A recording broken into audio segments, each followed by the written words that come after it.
Hello, my name is Michael DeSoro, and I prepared this video note entitled The Big Chill, which I will be looking at the ACCC Digital Platform Services Inquiry report from September 2022. And the reason I've called The Big Chill is because I think a number of the recommendations that ACCC has made has raised significant objections from the digital platforms, and it'll be interesting to see how they respond.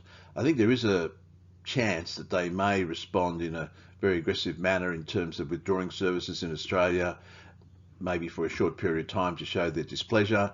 There could also be a reduction in investment in their services in Australia. So I think there's a potential for the recommendations to maybe result in a big chill in the way these digital platforms interact with Australian businesses and consumers. I think there's not much doubt that the current Albanese government will adopt the vast majority of these particular recommendations. So I think the support at the political level is clearly there for the ACCC's approach. Bit of background about myself. I'm a competition and consumer lawyer, and I've been running my own practice, DeSoro Legal Consulting, for the last 14 years, and I help companies in competition and consumer law matters. Prior to that, I worked at the ACCC for 15 years in a variety of roles, and I think most relevantly as a Director of Enforcement in Sydney. Outline of the presentation is fairly simple. I'll start with some background, then look at the recommendations, and I'll set out each recommendation.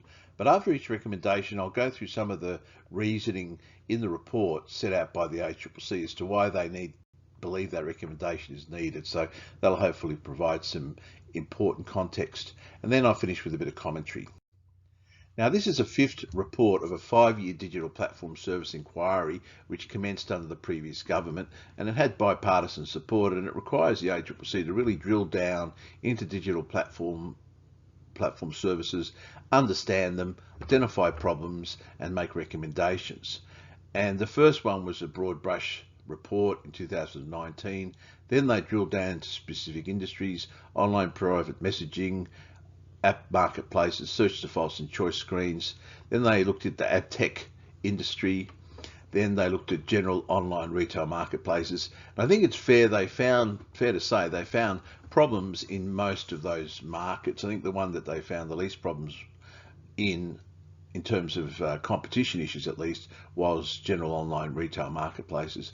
And then earlier this year, they issued a discussion paper as to the types of remedies which would be required to deal with the problems identified.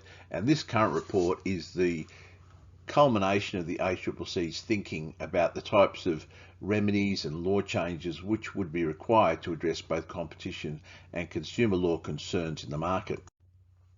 Now, the ACCC concludes in this report that there are significant consumer and competition harms which are being engaged in by digital platforms, and these conducts result in significant financial losses due to scams, dispute resolutions not very good, there's reduced choice for consumers, small businesses, there's an inability to make informed choices, so that relates to dark patterns which interfere with people's rational decision making. There's reduced innovation, and that's, I think, a reference to the competition provided by app developers. There's also higher prices. So clearly the prices which are being charged in the app stores by both Google and Apple are very high. And they believe that conduct is causing harms which are widespread, entrenched and systemic. They also believe that the existing laws are not able to deal with these particular problems, and they say quickly or effectively. I'd agree quickly. I think the evidence from overseas is that competition laws take a while to implement. There's a lot of different appeal processes, and they're not going to be quick enough to deal with these very dynamic and fast evolving markets. Whether they're going to be effective or not is up in the air, because there haven't been any competition cases taken against digital platforms in Australia. So I'm not too sure they won't be effective, but clearly the argument that the laws won't respond quickly enough is a valid one. So the ACCC believes the current laws have to be strengthened in a number of respects and to protect consumers and small businesses, but probably also a number of large businesses. And they believe the recommendations they have made are reasonable, proportionate and flexible. And I think flexibility is probably the only issue which they would agree with the digital platforms on. I don't think based on the submissions made by the digital platforms, that they agree that the laws are either reasonable or proportionate. Now, they provided this helpful little table in the report, and it just explains that there's sort of 3 levels at which the changes will be applying. The first is there'll be economy-wide changes that apply to all industries, not just digital platforms, and that'll be in relation to unfair trading practices and unfair contract term laws. Then there'll be laws that apply to digital platforms generally. So there'll be mandatory process for scams, harmful apps, fake reviews, and also mandatory internal and external dispute resolution. And then there'll be specific laws that apply to designated digital platforms in relation to service-specific services. So if there's a service such as providing search engine services to Australian consumers, there'll be a code governing that conduct, and there'll be specific digital platforms designated under that code. So you'd assume there'd be Google, maybe nobody else really, given their market position in that particular market. So that's important to know. There'll be 3 levels of recommendation. Now, the first recommendation is the economy-wide consumer measures, and I think maybe it's a bit cheeky of the ACCC to try and get some of these changes in under the cover of digital platforms, but they have been pushing for a while for unfair trading practice law, which is sort of modelled on Section 5 of the Federal Trade Commission Act, and it's a broad prohibition on conduct that is unfair, and that's obviously a term which raises a lot of concerns, particularly amongst lawyers. But what it is seeking to do is to make illegal certain conducts which are unfair, which are not caught by existing laws, and they provide some examples in the report of such conduct, particularly in the digital platform space.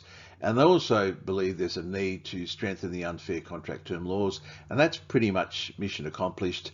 The legislation has been passed to significantly expand the scope and the penalties for breaching unfair contract term laws, and those laws will be coming in 2023, at the end of 2023. So that's, you can put a tick next to that one. That's occurred, and that's going to have a very significant impact. And these particular changes will apply across all industries. The second recommendation is specific to digital platforms, and it relates to specific consumer measures, and they believe there's a need for additional targeted measures to deal with particular concerns, and they believe that scams, harmful apps and fake reviews are a very big problem.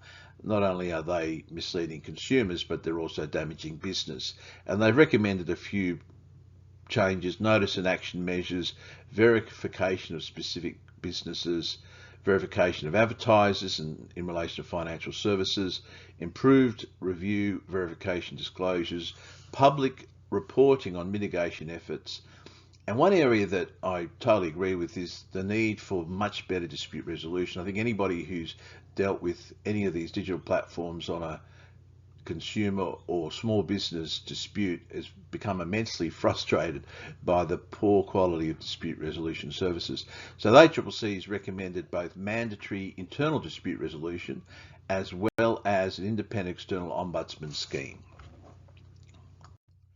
Now, in relation to scams, the ACCC is concerned that there are a lot of scams being facilitated through digital platforms, and they believe that digital platforms should be doing a lot more to prevent these. As you can see, $144.2 million worth of scams in Australia, which are made through various digital platforms.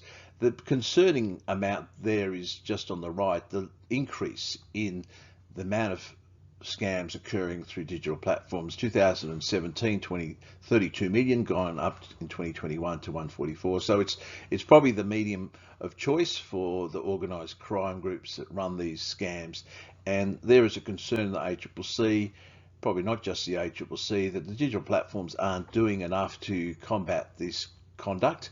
And that's the reason they've taken that legal action against Meta, Facebook, in relation to the cryptocurrency scams, which is currently going through the courts. Now, in relation to the notice and action recommendation, this is something that applies in some overseas jurisdiction. It's fairly simple. There has to be a notice step which provides users with user-friendly mechanisms to raise concerns. Then there's an action requirement. The digital platforms has to respond promptly. So that's important. They don't usually respond very promptly. or in a substantive way. Usually you get fairly standard pro forma responses. Then there must be communication. They must promptly notify the person of the concerns.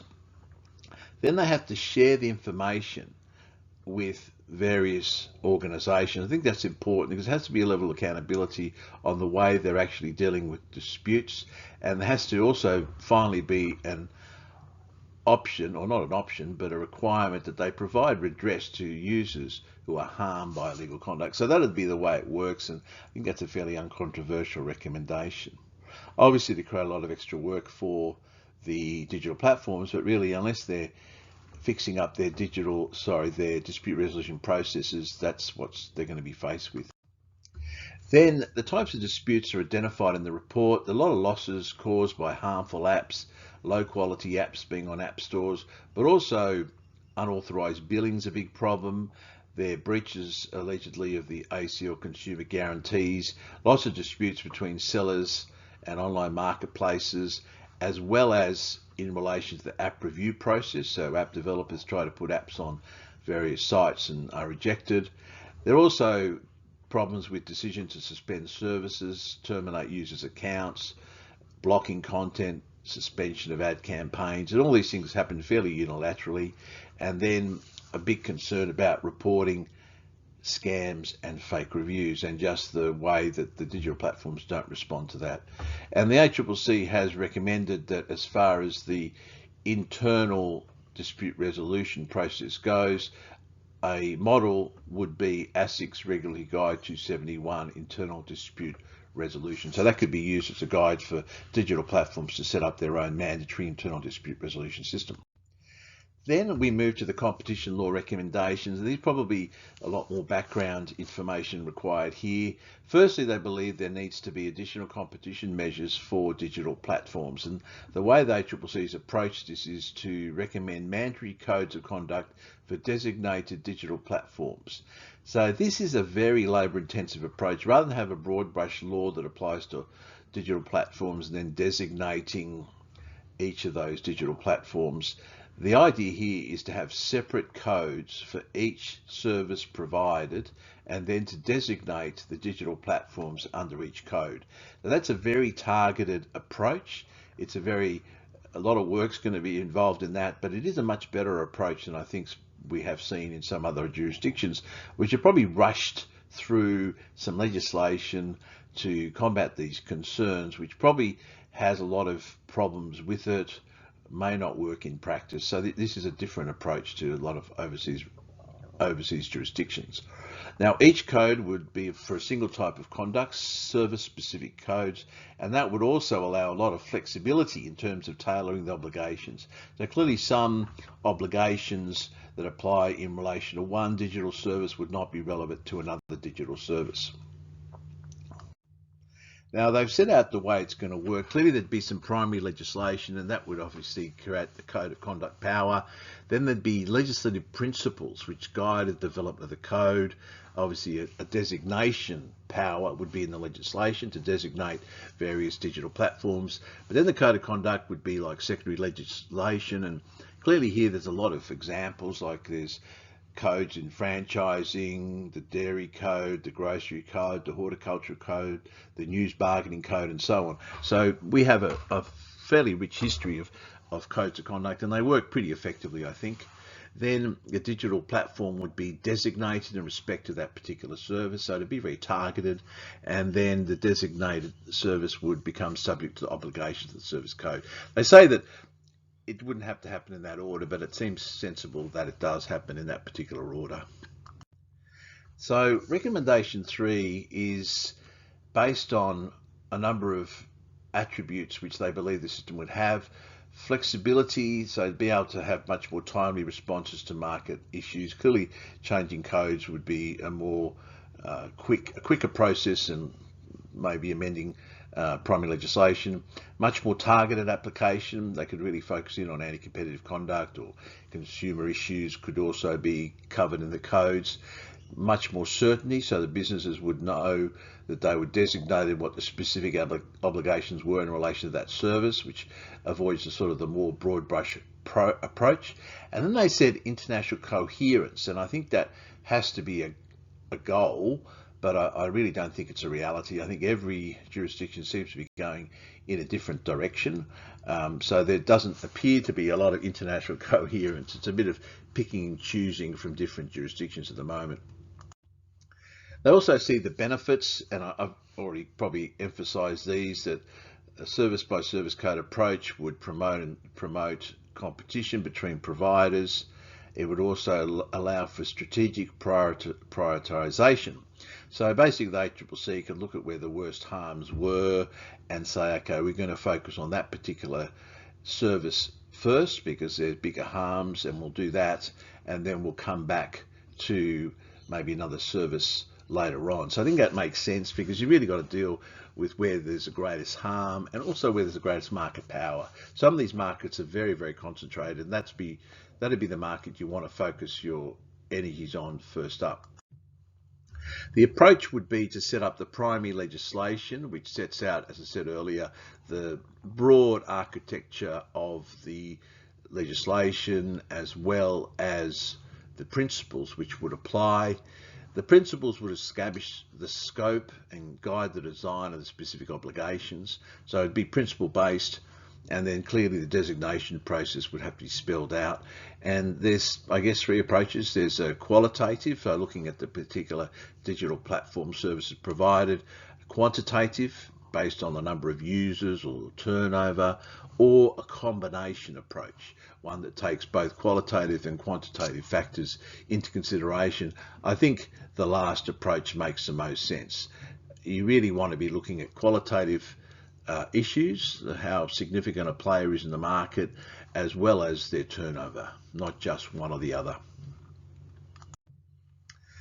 The principles that they identified in the report to guide the legislation would be competition on the merits. So they'd be seeking to establish rules in the codes of conduct which achieve competition of the merits. And that's clearly a reference to preventing any interference with competition of the merits, such as self-preferencing, tying, exclusivity, and so on. Also, they want to achieve informed and effective consumer choice. And this is important because really the way markets operate best is if people have perfect information, or I should say as near to perfect information as possible. And clearly the codes need to enhance the level of informed and effective consumer decision making, which is occurring at the moment, is very difficult to make such informed choices due to the existence of dark patterns, and also the switching costs are problematic. There's low transparency, particularly in ad tech market and so on. Also to encourage fair trading and transparency. So again, the market is very opaque in a number of respects. Their dispute resolution is very poor. So people really aren't able to make the most sensible decisions, and that's costing them money and putting additional money in the digital platforms' pockets, which isn't the way competitive markets should operate. So in relation to the recommendation 3, what the ACCC did was hinted at the types of service-specific codes which might come into effect later on, and this was just a bit of, I guess, navel-gazing. It wasn't a clear indication that this would occur. But here you've got online intermediation services, online search engines, online social networking services, video sharing platform sites. So I guess you're looking at some of the sites, some of the industries which have the highest level of concentration. Clearly online search engines and online social networking are very much dominated by Google and Facebook respectively. Then you go down, number independent interpersonal communication services, operating systems, which is again really a duopoly, web browsers, virtual assistants. I didn't quite realize that was an industry, but that might drag in some other players apart from Google, Apple, and Meta, Facebook. Cloud computing services, so that'll bring in some other players. So obviously Microsoft is a very significant player in that particular market. And then online advertising services, including any advertising networks, advertising exchanges, and any other advertising intermediation services provided by an undertaking that provides any of the core platform services listed in points A to I. So I think that's a really important one. The advertising services market is very concentrated in Australia. Google clearly has a key role there. So these are the types of areas where the ACCC will be looking to implement service specific codes and prioritizing, choosing the first one to focus on. I'd suggest they may look at online search engines first up, but we won't know for a while. Then they talk in recommendation 4 about targeted competition obligations, and this is a framework for the mandatory service-specific codes for designated platforms, and they would include specific obligations in relation to the following issues: anti-competitive self-preferencing, tying, exclusive pre-installation and default agreements, consumer switching impediments to interoperability, data-related barriers to entry and expansion, where privacy impacts can be managed. That's one that there was a lot of opposition from the digital platforms, particularly Google. Transparency, again, a lot of objection and opposition from Google. Unfair dealing with business users, and exclusivity and price parity clauses. So I'll go through each of those quickly. Firstly, and part of the recommendation also stated that the codes need to be drafted in a way that the obligations can be stated clearly and objectively. There's going to be an extensive period of consultation with industry members and stakeholders to get it right.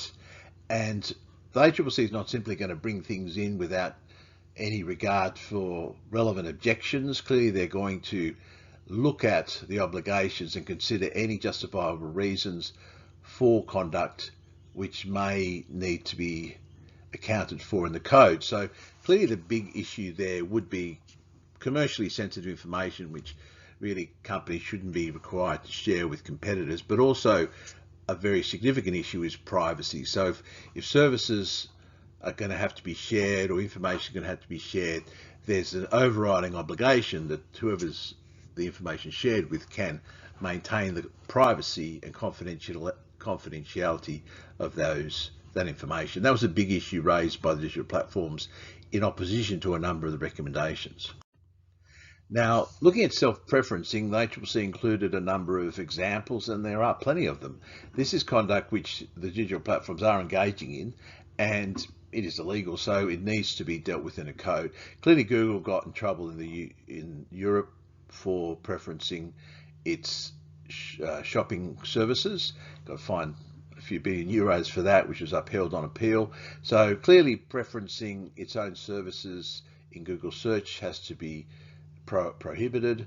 Apple ranking its own apps more favorably than third-party apps, and there was a few examples in the report: screen time, signing with Apple, and Find My App, which basically there were competing apps in the App Store prior to Apple introducing those 3 applications, and there was some allegations that Apple had interfered with those developers and their programs.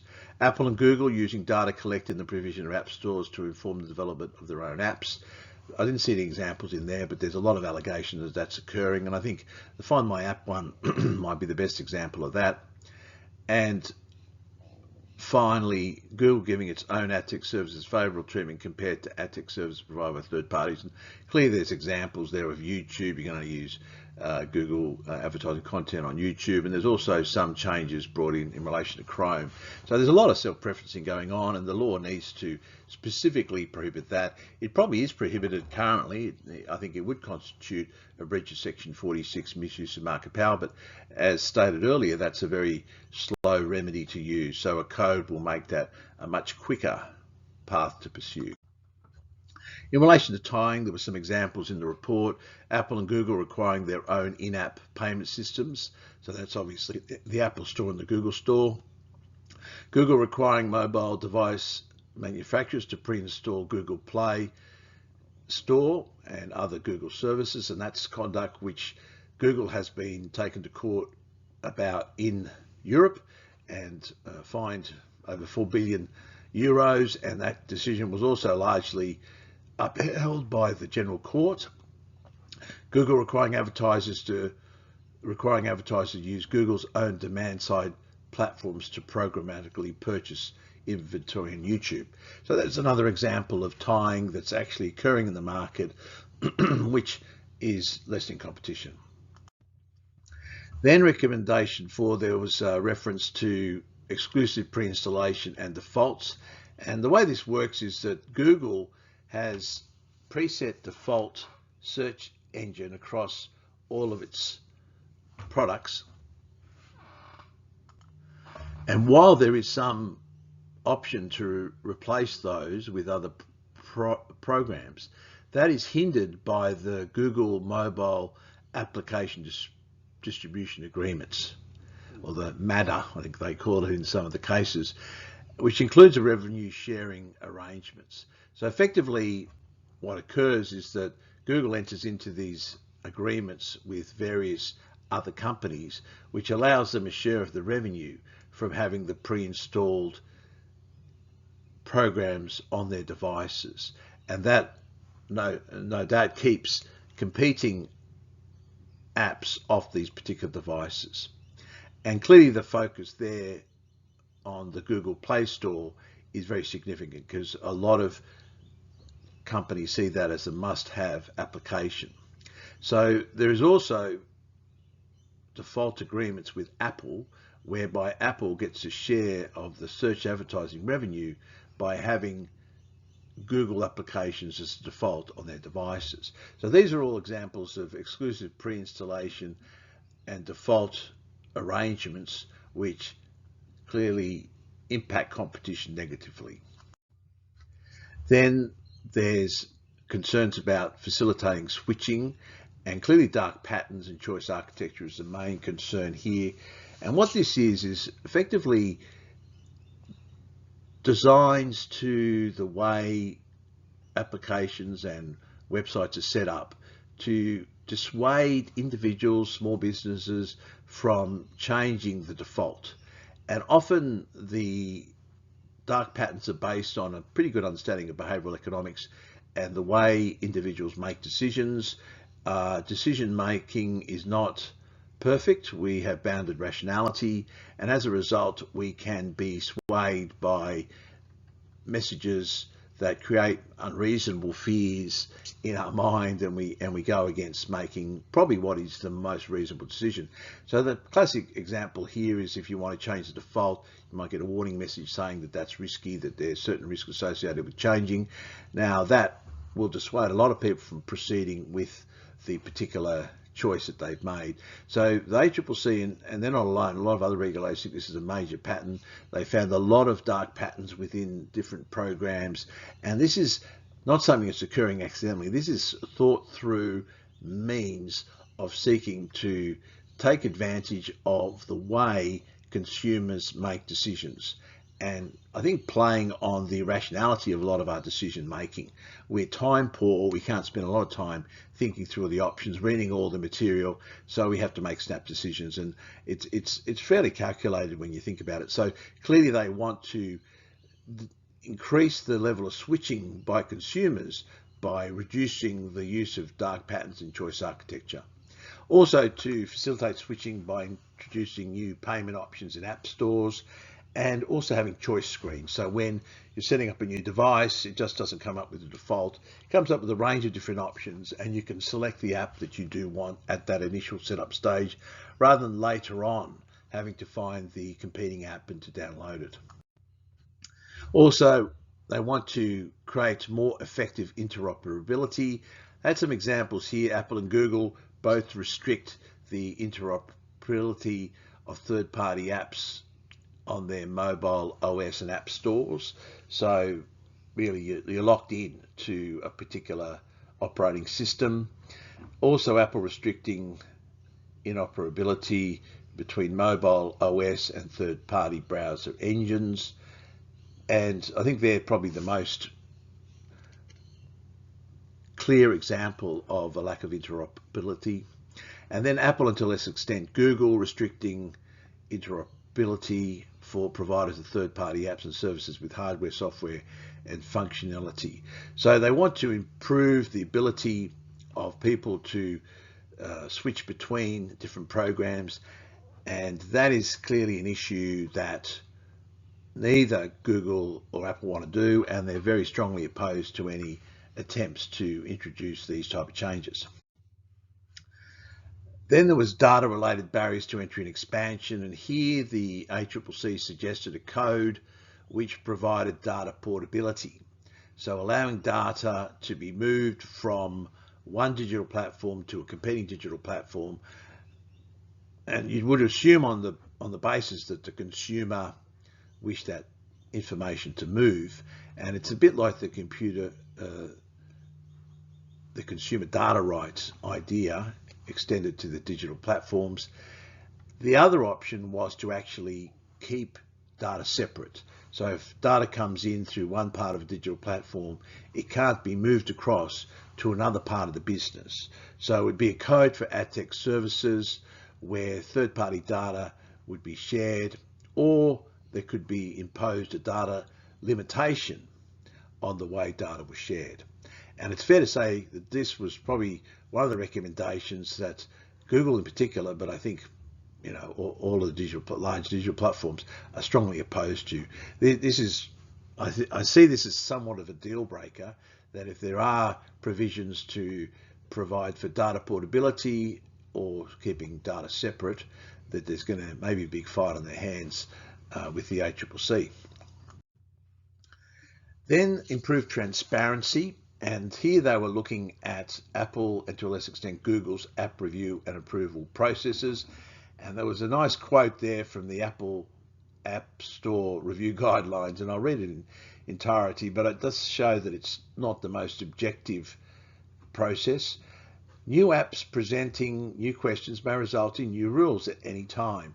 We will reject apps for any content or behaviour, which I think should be behaviours, that we believe is over the line. What line, you ask? Well, as the Supreme Court Justice once said, I'll know it when I see it. And we think that you will also know it when you cross it. So I'm not so sure about the second point, but clearly saying that we're just going to decide whether you cross the line and remove your app from the store really suggests that this is a highly subjective process which doesn't provide app developers with any certainty, and that can't remain. It has to be a much more transparent process. Also in ad tech, particularly with Google's ad tech services, there is a lack of transparency about price, auction rates, auction processes, and the whole performance of the ads that you're buying. You just don't know whether you're getting value for money.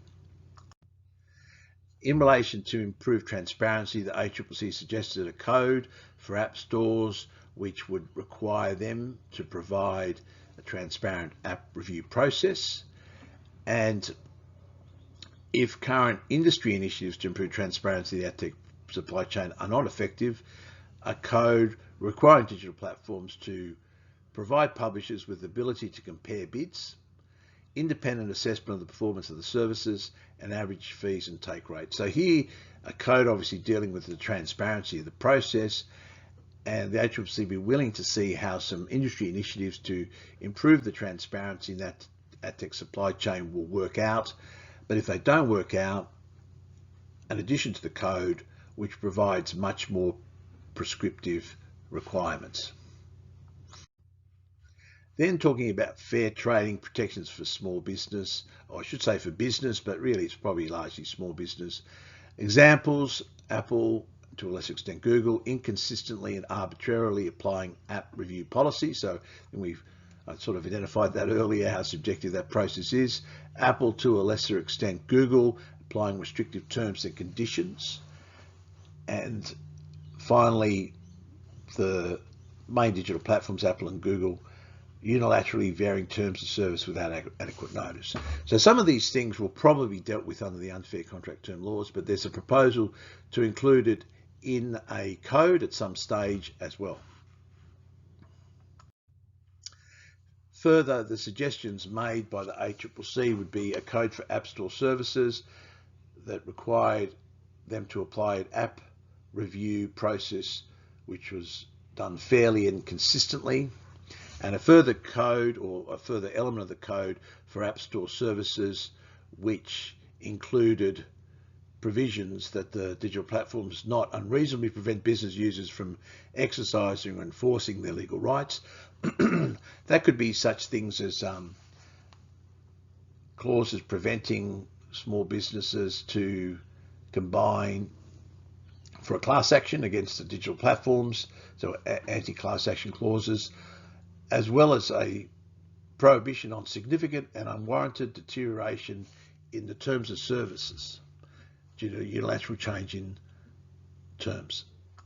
So the concern is that people enter into a contract expecting a level of service, and over time that deteriorates because one of the digital platforms is reducing those terms. And the final issue was addressing exclusivity and price parity clauses. This is a bit funny one because clearly there's a lot of exclusivity occurring in markets, and that seemed to be dealt with a bit earlier on. But I think what they're focusing here on is the big digital platforms, but also I think a particular focus on Amazon, seeking to get products exclusively on their site and therefore preventing them from being available on other sites. So I think that's the focus, and there was much more reference here to Amazon, who's largely been under the radar up until this particular recommendation, but also price parity clause, and they had a couple of examples involving Amazon demanding that they get the lowest price in the market for particular products. I think in the example in the report it was books, and the potential that such price parity clauses have to lessen competition.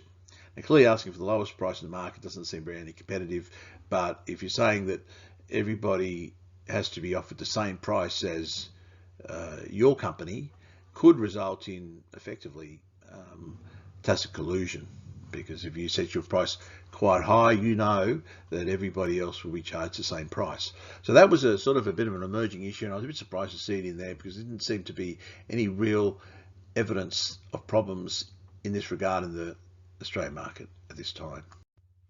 So just a final bit of commentary. Firstly, this is a very far-reaching report.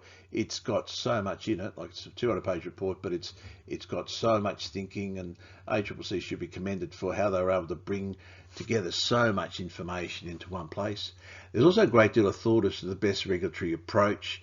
I think the approach that they've taken is one that I think is the right approach. I think a very service-specific approach with codes of conduct is a much better approach than taking a broad brush approach that's been taken, I think, in Germany, in Europe, and it's looking like occurring in the US. I think this is much more targeted, much more flexible. It creates a huge amount of work for the ACCC, and this work is going to span a number of years. It's going to take a long time to bring these codes in, probably a 10-year program really. So it's very labour intensive, but I think ultimately it's a very sound approach to take. It's much more targeted, as I said, than overseas approaches who seem to be in a hurry to bring something in, and I think they're going to spend the next few years identifying problems with the legislation, all the little loopholes that probably are going to arise, and I think the cases in Europe and other jurisdictions are going to still take a very long period of time despite the legislation that's brought in. We're waiting to see how the government responds. I don't think there's much doubt that the government will accept virtually all these recommendations on their face. I really couldn't see them quibbling too much about these recommendations, particularly given some of their recent activities in this area, which have been quite, I think, extreme in introducing these massive penalties for breaches of the law. So I think they're very committed to dealing with the digital platform issue, and this is a very sound way of doing things. One thing that the ACCC referred to at the end was the need to maybe even enhance the penalties and the investigatory and remedial tools that they have available to them, which seems surprising because they seem to have quite a wide range of tools in there. possession already, but the one that they were sort of hinting at was whether we should be looking at global turnover as opposed to Australian turnover. So that'd be a massive game changer if that was introduced, and I think that'd really be such a huge change if we were looking at penalties based on global turnover. I think they're also looking at some other powers, take down notices if they see that there's a problematic scam on a website, maybe competition notices. So they've alluded to a few additional powers, and ACCC never been too shy in seeking additional powers, particularly when the wind's in their favour, so to speak. And the response from digital platforms is going to be very interesting. I could see from the submissions that they were very nervous and strongly opposed to some of these changes, particularly around interoperability, data sharing, transparency, particularly data information. They think they're doing the work to get all the data, and why should they have to share it with somebody else? And they seem very strongly opposed to that. And I wouldn't be surprised if one or more of them, in response to any legislation which comes in or any code of conduct that comes in, does something dramatic in relation to the Australian market. It could potentially chill the innovation, I guess, in Australia and the investment by these companies in Australia. But I don't necessarily think that should stand in the way of proper regulation. But it's something that I think both the government and the ACCC have to be prepared for. They don't want to get caught unawares as they were last time during the News Bargaining Code, when Facebook Meta withdrew some services in Australia and created quite a lot of chaos. I think you need to be prepared for maybe a very dramatic response, depending on which recommendations are coming through into law. So that's all I have. There's a lot in that report, and hopefully that's been a helpful way of navigating it, because reading through it, it is dense, and things are sort of spelled out in detail later on the report. And so if you just read the recommendation, you don't quite understand why the ACCC has come to the conclusions that it has. The key issue here is that there is evidence that the digital platforms are engaging in anti-competitive conduct, that they are not dealing with complaints well, and they are misleading consumers. So they've been given quite a lot of opportunity to fix some of these things up, and they really haven't done very much, at least locally.